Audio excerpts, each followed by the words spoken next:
Bismillahirrahmanirrahim. Assalamualaikum warahmatullahi wabarakatuh.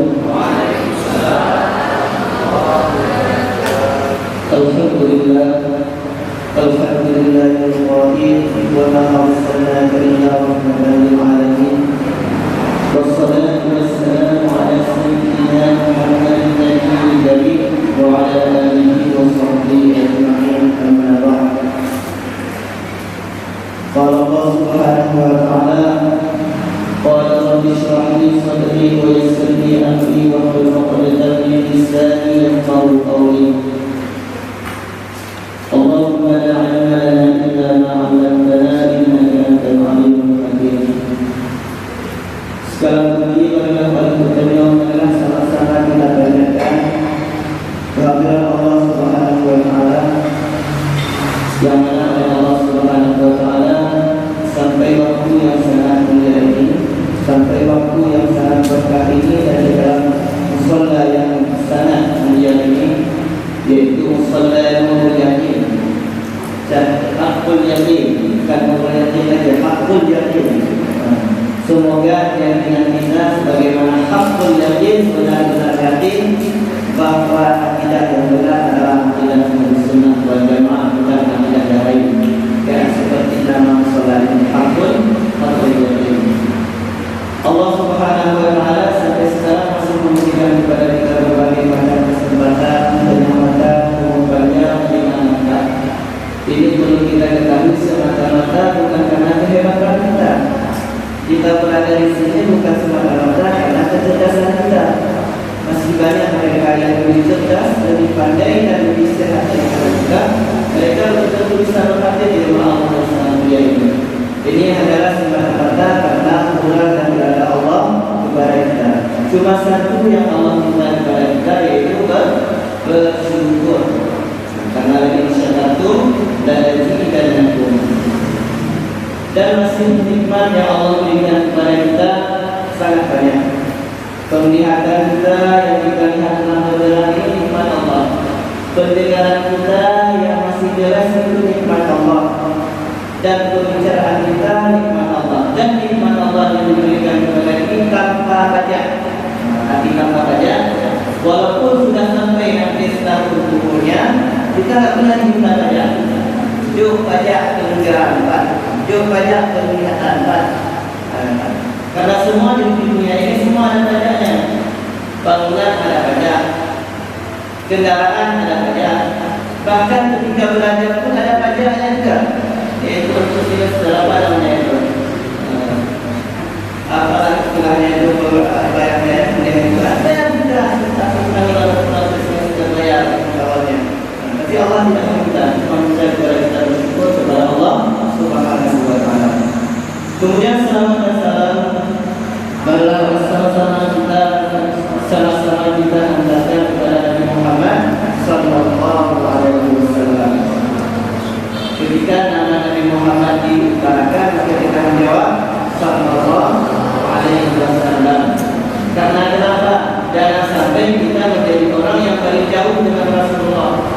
Karena Rasulullah pernah berkata dalam satu hadis, ya sahabat, ketahuilah engkau siapa-siapa mereka yang bakhil. Ada dulu namanya bakhil. Tahukah kalian siapa yang paling pelit? Yang paling pelit itu pelit. Sahabat dulu yang anak dia itu benar, yang anak dia itu orang yang tidak memberikan kepada orang lain sedekah. Bukan. Orang yang paling pelit dan jauh dengan besok di hari kiamat adalah orang-orang yang ketika nama aku disebutkan, tidak dzukira ismi, apabila nama aku disebutkan, mereka tidak mau berselawat kepadaku. Apabila disebutkan nama Nabi Muhammad beserta dengan Rasulullah, ataupun dengan Nabi, ataupun dengan Muhammad, maka kita menjawab dengan sallallahu wasallam alaihi, atau lebih dekatnya Allahumma shalli ala sayyidina Muhammad. Karena kenapa? Oleh Rasulullah sallallahu alaihi wasallam, beliau sangat cinta kepada kita, melebihi cinta ibu kita kepada kita, melebihi cinta orang tua kita kepada kita, dan melebihi cinta kekasih kita kepada kita. Misalkan contohnya, apabila kita di dunia ini terjadi kebakaran di dalam rumah dan kita sedang tertidur, pasti secinta-cinta itu kalau melihat api yang sudah sangat berkobar, secinta-cinta itu pasti tidak mau juga turun masuk ke dalam api. Tetapi Rasulullah SAW besok di hari kiamat ataupun ketika sebelum beliau meninggal, dia disebutkan umatku, tidak disebutkan mana Sayyidina Ali, mana Fatimah anakku, mana cucu Hasan saja, tapi yang disebutkan umatku, ummati. Begitu juga ketika nanti para manusia, Nabi yang menanyakan mana Sayyidina Ali, mana Abu Bakar, mana Utsman, yang ditanya oleh Nabi, umatku, mana umatku ya Allah. Bahkan ketika Nabi sudah berada di tempat tertinggi besok surga, kemudian melihat umat beliau di dalam neraka, maka rela beliau turun ke dalam neraka untuk mengambil umat beliau ini. Karena saking cintanya kepada umat Rasulullah rela untuk langsung sujud kepada Allah dan memohon untuk diberikan akhir syafaat. Nah, kira-kira kalau besok kita di akhirat nanti berada di dalam tempat yang tidak kita inginkan, dilihat oleh ibu, dilihat oleh bapak kita, mau tak bapak kita turun sama ibu kita ke dalam neraka? Mungkin tidak ada yang mau. Tetapi Rasulullah mau mengambil kita umat beliau ini. Maka oleh kita jangan pernah sedikit pun lalai untuk berselawat kepada Nabi Muhammad SAW. Kalau di Arab, di mana saja, apakah di Yaman atau di Arab Saudi, ini selawat ini menjadi sesuatu yang spesial. Apapun dan dimanapun pasti selawat dia mereka. Ada acara hajatan, misalkan hajatan kenduri nikah, maka selawat yang diucapkan, ataupun pembacaan maulid Nabi, ataupun pembacaan sejarah-sejarah Nabi yang diucapkan. Kemudian ketika acara sunatan itu juga, ketika bahkan acara kematian itu mereka membuat menjadi selawat. Padahal kalau acara kematian biasanya dilaksanakan ada yang baca tahlil atau samaian dan lain sebagainya. Tetapi di sana ada pembacaan sejarah Nabi dan kemudian mereka berselawat kepada Nabi di situ. Kenapa? Karena mereka sadar bahwa semuanya ini ada karena Rasulullah, dan oleh karena tersebut ada karena Rasulullah SAW, besok kita pun hanya bisa mengharap tempat Rasulullah ketika kita berada di tempat yang tidak diinginkan. Mungkin kita pernah dengar cerita bahwa Sayyidina Umar pernah berjumpa dengan Rasulullah dan mengatakan, wahai Rasulullah, saya mencintaimu. Kata Rasulullah, apakah cintamu kepada wahai Umar melebihi daripada cintamu kepada hartamu? Ya, melebihi cintamu kepada hartamu. Apakah cintamu wahai Umar kepadaku melebihi daripada cintamu kepada anak-anakmu? Ya, melebihi cintaku kepada anak-anakku ya Rasulullah. Kemudian Rasulullah mengatakan lagi, apakah cintamu kepada wahai Umar melebihi cintamu kepada istrimu dan bapakmu serta ayahmu? Ya Rasulullah, iya, melebihi daripada cintamu kepada keluargaku semua ya Rasulullah. Kemudian satu lagi pertanyaan saya dapat bisa menjawabnya. Ya Rasulullah, ya Umar, apakah cintamu kepada wahai Umar melebihi cintamu terhadap dirimu sendiri? Kemudian jawab Sayyidina Umar orang yang jujur, gak bohong. Kalau menjawab itu langsung tegas, gak ada tenang dan sehingga jelas. Depan Rasulullah SAW, ya Rasulullah, kalau itu yang engkau tanyakan ya Rasulullah, mana lebih cinta aku kepadamu daripada cintaku terhadap diriku sendiri, maka ikhlas aku menjawab bahwa aku lebih cinta diriku sendiri daripada cinta kepadamu ya Rasulullah. Sayyidina Umar tidak jujur. Kenapa? Karena Sayyidina Umar pikir seperti ini, seandainya Rasulullah menyuruhku untuk terjun ke laut, aku akan mati di dalam laut itu.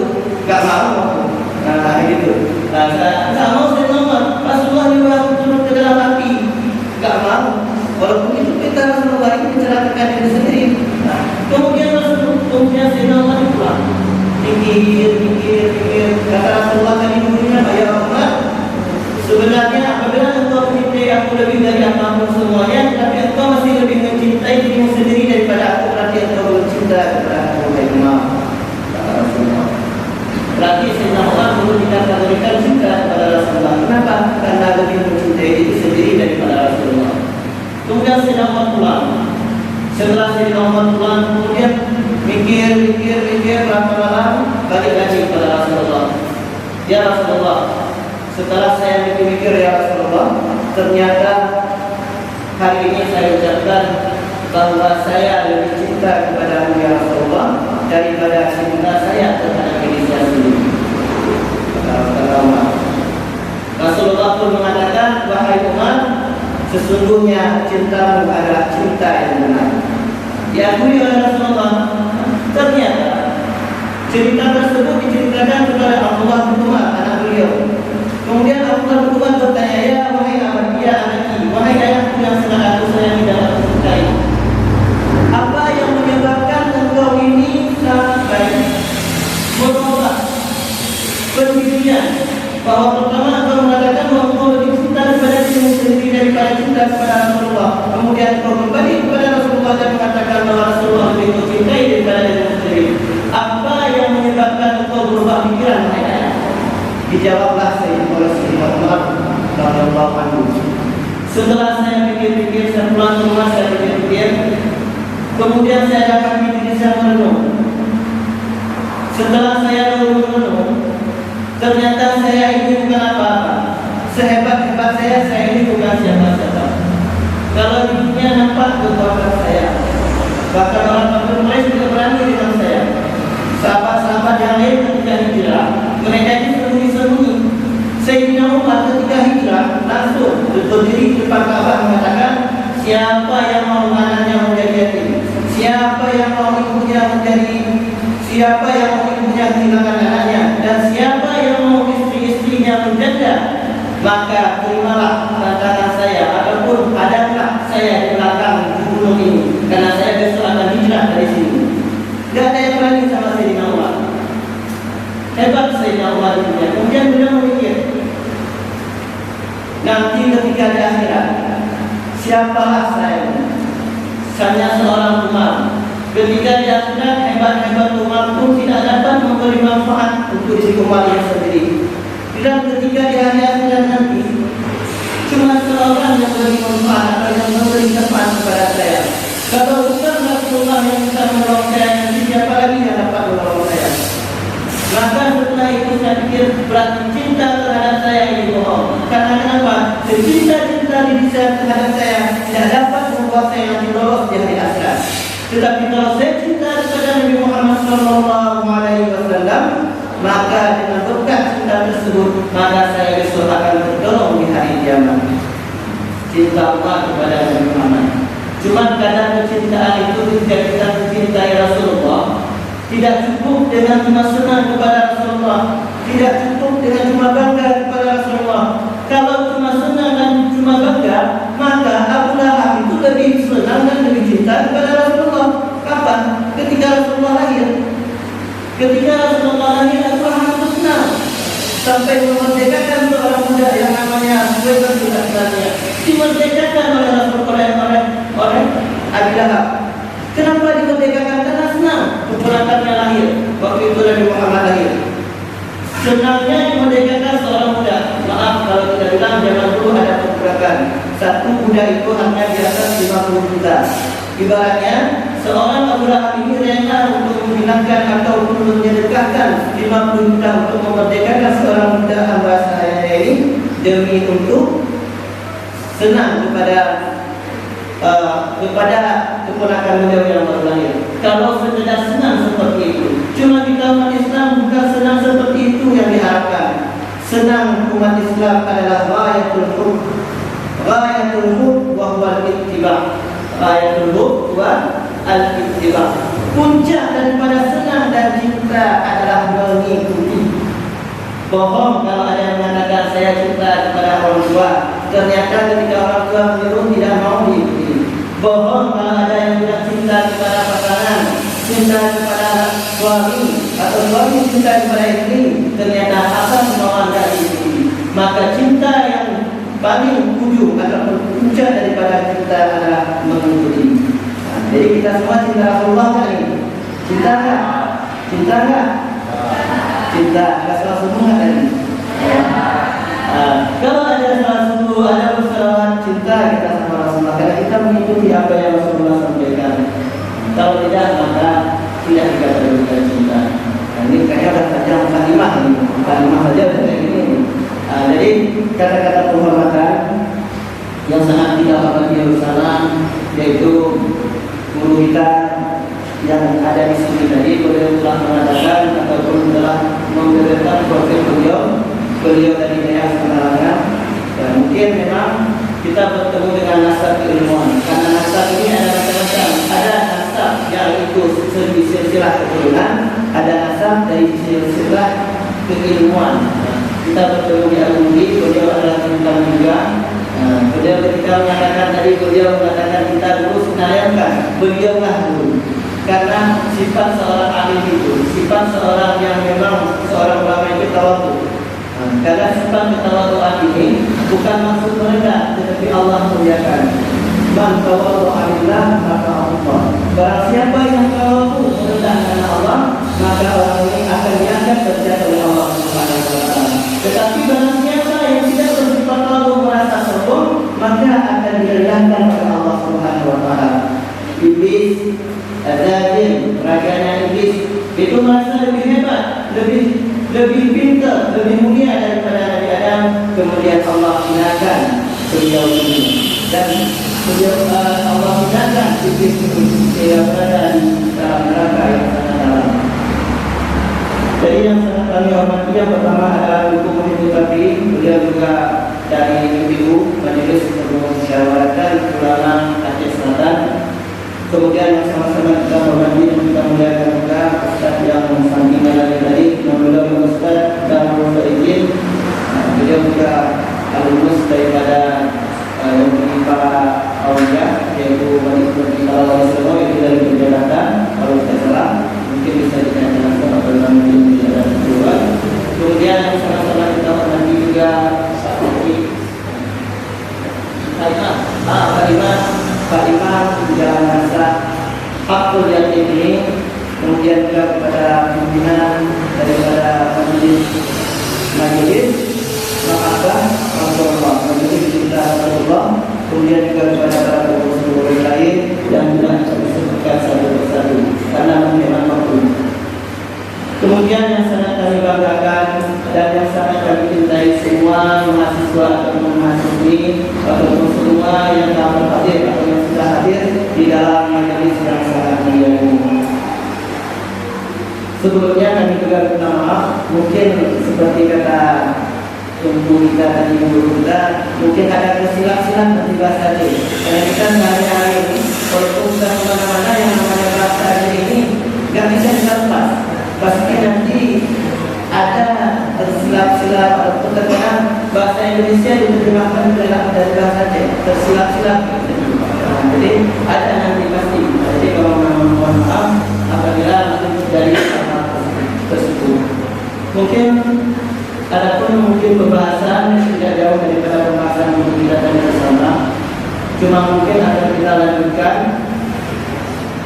sedikit daripada apa yang kita sampaikan, bukan menambah, tidak mungkin akan kurang.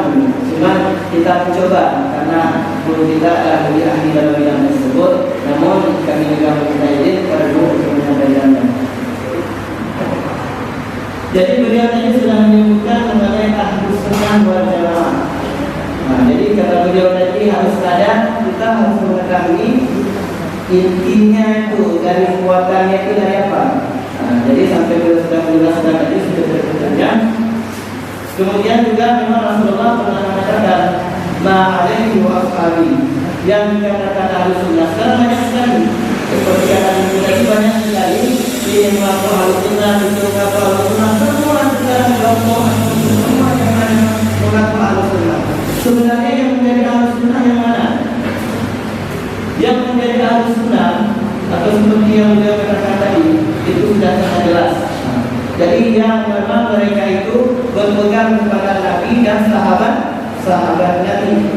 Cuma permasalahan sekarang kita tak tahu Nabi, kita tak tahu sahabat-sahabat Nabi. Jadi bagaimana kita mengetahuinya? Nah, ini penting. Cara kita mengetahuinya silsilah keilmuan. Silsilah keilmuan sehingga sampailah sama kita ini. Ada mungkin sebagian di antara kita atau sebagian di antara kawan-kawan kita mengatakan kita langsung harus berpegang kepada Al-Quran dan Hadis. Benar dan tidak salah. Cuma kapasitas kita ini bagaimana untuk berpegang kepada Al-Quran dan Hadis. Kita belum mampu untuk hal tersebut dan kita tidak mengetahui Nabi dan kita tidak mengetahui sahabat-sahabat Nabi dan kita tidak mengetahui bagaimana detail Al-Quran. Siapa yang menjelaskannya? Maka yang menjelaskannya ini adalah para ulama, yaitu mereka yang memang mengambil sahabat ini mengambil ilmunya dari Nabi mengambil ilmu sahabat ini diambil ilmunya oleh tabi'in. Di bawahnya itu ada tabi'in, kemudian di bawah itu ada ulama-ulama mutaakhirin, kemudian sampai ulama-ulama terakhir sampailah pada kita ini. Jadi kita berbuat sesuatu di dalam agama ini sebenarnya tidak ada kata-kata menambah-nambah, karena kita ini mengikuti ulama-ulama kita yang dulu. Jadi silsilah keilmuan ini sangat penting. Bukan saja kita mengatakan bahwa kita mendapatkan satu hadis mengatakan oh ini harus mengerjakan seperti ini. Belum tentu maksudnya seperti itu. Contohnya misalkan di dalam Al-Quran cuma dikatakan aqimis shalah, dinikahkan oleh kalian akan sholat. Kira-kira kalau kita cuma berpegang ke dalam Al-Quran, ada nggak dikatakan sholat harus seperti ini? Sholat harus ada takbir, sholat harus ada rukuk, sholat harus ada yang lain sebagainya. Nggak ada. Orang dari 30 juz sampai 40 kali baca pun nggak bakalan dapat. Dapatnya dari mana? Dapatnya daripada hadis Nabi. Nanti kalau seandainya kita berpegang langsung kepada ayat seperti itu mentang-mentang, ada penafsiran lain di ayat yang lain. Artinya sholat yang diberi. Jadikanlah kalian akan sholat untuk mengingatku kata Allah. Jadi tafsir artinya sholat Allah mengatakan di dalam sholat. Dalam ayat yang lain mengatakan dizikri untuk mengingatku. Faham yang salah mengatakan seperti ini. Berarti kita harus mendirikan sholat. Caranya mana? Cuma untuk mengingat Allah. Jadi pas ketika azan berkumandang langsung disuruh dalam hati Allah, Allah, Allah, selesai sholat. Nah, ini sholat. Karena kenapa? Karena di dalam untuk menjelaskan ayat tentang sholat ini ada keterangan Nabi. Sallu kama ra'aitumuni usalli. Sholatlah kalian sebagaimana kalian melihat aku sholat. Nabi sholat dengan takbiratul ihram. Nabi sholat dengan rukuk, Nabi sholat dengan sujud, Nabi sholat dengan yang lain-lain. Maka menjelaskan ayat aqimis shalah tadi dengan hadis Nabi sallu kama ra'aitumuni usalli. Kemudian yang mengikuti Nabi para sahabat Nabi sholat seperti Nabi. Berarti kalau ada yang sholat tidak seperti Nabi, bukan dikategorikan bahwa mereka ini mendirikan sholat. Kemudian dari Nabi turun kepada sahabat Nabi turun kepada tabi'in turun kepada para ulama-ulama mujtahidin, yaitu mereka-mereka yang memang ahli dalam bidang tersebut. Adalah Imam Hanafi, kemudian Imam Maliki, kemudian Imam Syafi'i, kemudian Imam Ahmad bin Hanbal dari sisi fikihnya. Turun sampailah kepada ulama kita. Dan rata-rata ulama kita di Indonesia ini silsilah nasabnya itu sama. Abuya Mudahari, Kiai Hasyim Asy'ari, pendiri Nahdlatul Ulama, Kiai Haji Ahmad Dahlan, pendiri Muhammadiyah, Bah Maimun Zubair ataupun Kiai Maimun Zubair yang baru ini meninggal di Mekah Al-Mukarramah. Mereka ini masih satu nasab keilmuan. Contohnya misalkan dari Syekh Abuya Mudahari, ini keilmuan ulama kita ya. Ini bersambung silsilahnya kepada Sayyid Ali Al-Maliki. Kemudian bersambung lagi kepada Sayyid pengarang Ayat Al-Qalibin. Jadi Sayyid Syahra, Sayyid Abu Bakar Asy'ari. Jadi sambung kepada beliau. Kemudian Hasyim Asy'ari juga dari Hasyim Asy'ari bersambung kepada Syekh Mahmud At-Tarmasi. Kemudian nyambung juga kepada Syekh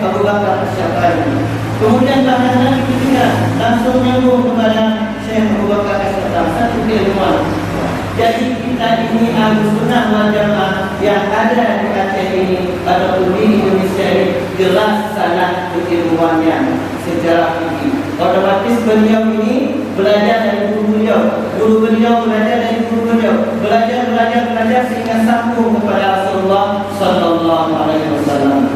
Terlepas dari